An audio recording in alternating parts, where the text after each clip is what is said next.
السلام علیکم دوستوں. لکھنے والے کے لیے ایک بہت اہم مرحلہ جو ہے ٹاپکس کا چناؤ ہے، جو وہ کرتا ہے. پھر اس کو اگر نبھا پاتا ہے تو وہ اس کی اہمیت پہ یا اس کی صلاحیتیں ہیں اس کے معیار کو متعین کرتے ہیں. دو طرح کے عام طور پہ یہ موضوعات ہوتے ہیں جو کہ کلک کرتے ہیں انسان کو.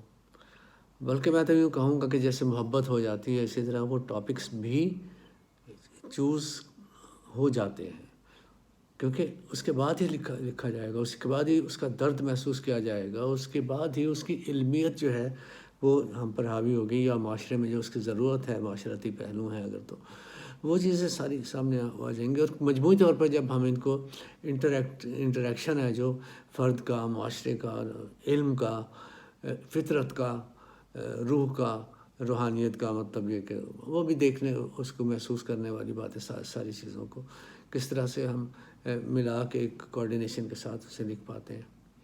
یا ایک ہی موضوع ہے فرض کیا، یا ایک سے دو ہیں افسانے میں ہم اسے لے آتے ہیں، تو یہ امپورٹنٹ ہے. جیسے شیکسپیئر کو ہی لے لیں، اس نے روایت کو جب کا حصہ لیا تو وہ اس نے شامل کر دیا اس میں موت کے مرنے کا جو نظریہ تھا عربوں کا، اس کو کس طرح سے ہیملٹ میں اس نے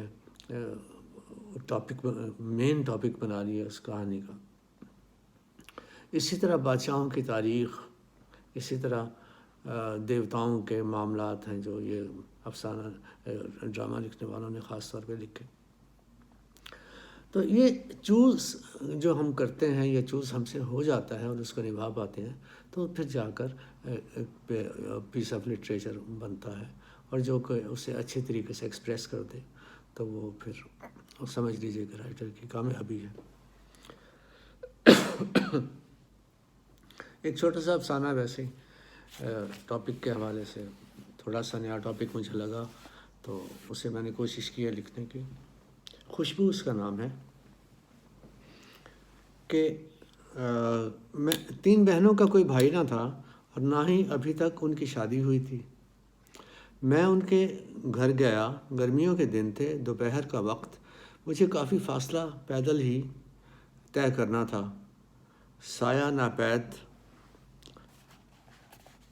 پسینہ سر سے پاؤں تک بہنے لگا تھا. بند جوتوں میں سخت الجھن ہو رہی تھی. جب ان کے گھر پہنچا تو دروازے پر ہی رک گیا. گرمی سے مقابلہ کرنے کی اکتاہٹ پر قابو پایا. چہرے اور ہاتھوں سے پسینہ ایک بار پھر صاف کیا اور دروازہ کھٹکھٹا دیا. یہ پہلی بار نہ تھی کہ میں ان کے گھر گیا تھا. کسی حوالے سے میری ان سے نئی راہ و رسم تھی، اسی لیے میرا اس وقت ان کے گھر جانا اور ان کا میرے لیے خوشی سے دروازہ کھولنا چشم ماں روشن دل ماں شاد والی بات تھی. سب سے پہلے تو مجھے کمرے میں ایسی جگہ پر بٹھایا گیا جہاں گرمی کے مناسب سد باد کا اہتمام تھا. پھر مناسب ٹھنڈا پانی پلایا گیا. اسی دوران ماں بیٹیاں میرے پاس بیٹھ چکی تھیں. جلد ہی ایک بہن نے باورچی خانے کا رخ کیا. بیٹا آرام سے بیٹھ جاؤ، چاہو تو پلنگ پر بیٹھ جاؤ، بیوہ ماں نے شفقت سے کہا. جی میں ابھی پاؤں دھو کر آتا ہوں. میں جوتے اتارنے کی غرض سے صحن کی طرف جانے لگا. نہیں بس ٹھیک ہے یہی اتار لیں. دونوں بہنیں فوراً کچھ ایک جیسا ہی کہنا چاہتی تھیں. جوتے یہیں اتار دیں، میں باہر رکھاؤں گی. اور ہاں جرابیں نہ اتاریں. کوئی بات نہیں، اس نے مسکراتے ہوئے کہا. جرابیں نہ اتاریں، کوئی بات نہیں، مگر ان میں سے تو بدبو آئے گی. میں نے دونوں بہنوں کو حیرت سے دیکھتے ہوئے وضاحت کی. نہیں آئے گی.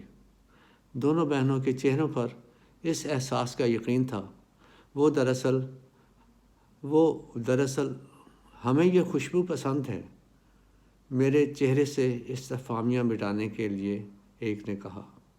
کیا پسند؟ میرے چہرے پر سوال اب بھی موجود تھا. ہاں، جرابوں میں رچے مرد کے پسینے کی خوشبو. Thank you.